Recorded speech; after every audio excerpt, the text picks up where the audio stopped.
രാജ്യവ്യാപകമായി തീവ്ര വോട്ടർ പട്ടിക പരിഷ്കരണത്തിന് സമയക്രമം പ്രഖ്യാപിക്കാൻ കേന്ദ്ര തെരഞ്ഞെടുപ്പ് കമ്മീഷൻ വാർത്താ സമ്മേളനം തുടങ്ങുകയാണ്. കേരളത്തിൽ അതുണ്ടാകുമോ? തദ്ദേശ തെരഞ്ഞെടുപ്പിന് മുമ്പ്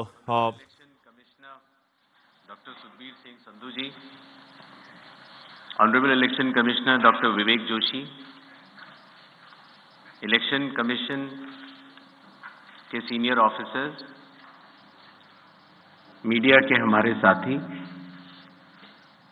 और आपके माध्यम से जुड़े हुए इस देश के सभी मतदाता, आप सबको नमस्कार। आज हम सब स्पेशल इंटेंसिव रिवीजन के दूसरे चरण के रोल आउट के संबंध में आयोजित इस प्रेस कॉन्फ्रेंस में उपस्थित हैं। मैं आप सभी का हार्दिक स्वागत करता हूं। सबसे पहले मैं लोक आस्था और सूर्य उपासना के महापर्व छठ पूजा के इस पावन अवसर पर बिहार के सभी मतदाताओं को हार्दिक शुभकामनाएं देता हूं।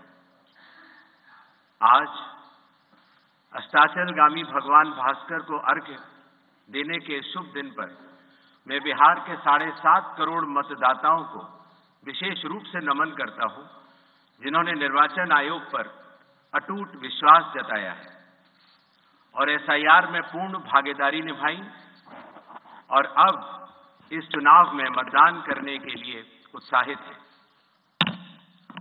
बिहार में एसआईआर के सफल संचालन के बाद आयोग ने देश के सभी 36 मुख्य निर्वाचन अधिकारियों के साथ 2 महत्वपूर्ण सम्मेलन आयोजित किए।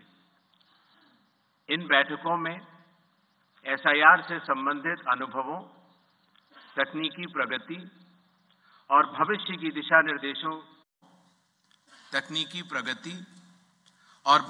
दिशा निर्देशों पर भी व्यापक चर्चा की गई। पिछले एसआईआर की मतदाता सूची से मैनुअल भी और तकनीकी तरीके से भी दोनों स्तरों पर मिलान का कार्य लगभग पूरा कर लिया गया है और इसके तैयारी के आधार पर अब चयनित राज्यों में एसआईआर का दूसरा चरण प्रारंभ किया जाएगा। याद रहे, एसआईआर का प्रमुख उद्देश्य है हर योग्य मतदाता को सूची में शामिल करना और अयोग्य को मतदाता सूची से हटाना। आइए अब पीपीटी के माध्यम से आपको विस्तार में एसआईआर के इस फेज 2 के बारे में बताते हैं। जैसा कि आप सबको पता है, एसआईआर का फेज 1 समाप्त हुआ और इस चरण की सबसे बड़ी खूबी यह रही कि बिहार के 7.5 करोड़ मतदाताओं ने बढ़ चढ़कर पार्टिसिपेट किया। 90,000 बीएलओस, सभी 12 राजनीतिक दलों के 1.6 लाख बूथ लेवल एजेंट्स, सब ने मिलकर मतदाता सूची को शुद्ध बनाने का कार्य किया और नतीजा आपके सामने है। 0 अपील्स, अर्थात बिहार की मतदाता सूची अधिकतम शुद्ध मानी जाएगी। अब फेज 2 12 राज्यों में या संघ शासित प्रदेशों में आरंभ होने वाला है। नेक्स्ट।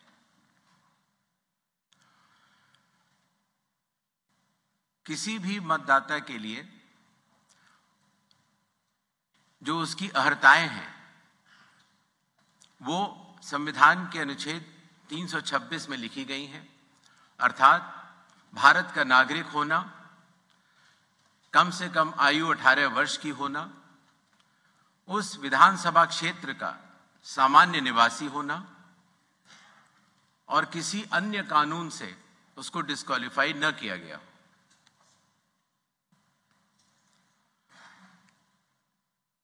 एसआईआर की आवश्यकता के बारे में काफी चर्चा हो चुकी है, लेकिन फिर भी ലോകത്തെവിടെയായാലും ഏത് സമയത്തും 24 വാർത്തകളും ഓഗ്മെന്റഡ് റിയാലിറ്റി പാക്കേജുകളും എക്സ്പ്ലെയിനറുകളും വിശദമായി കാണാൻ ഞങ്ങളുടെ യൂട്യൂബ് ചാനൽ നിങ്ങൾക്ക് സബ്സ്ക്രൈബ് ചെയ്യാം.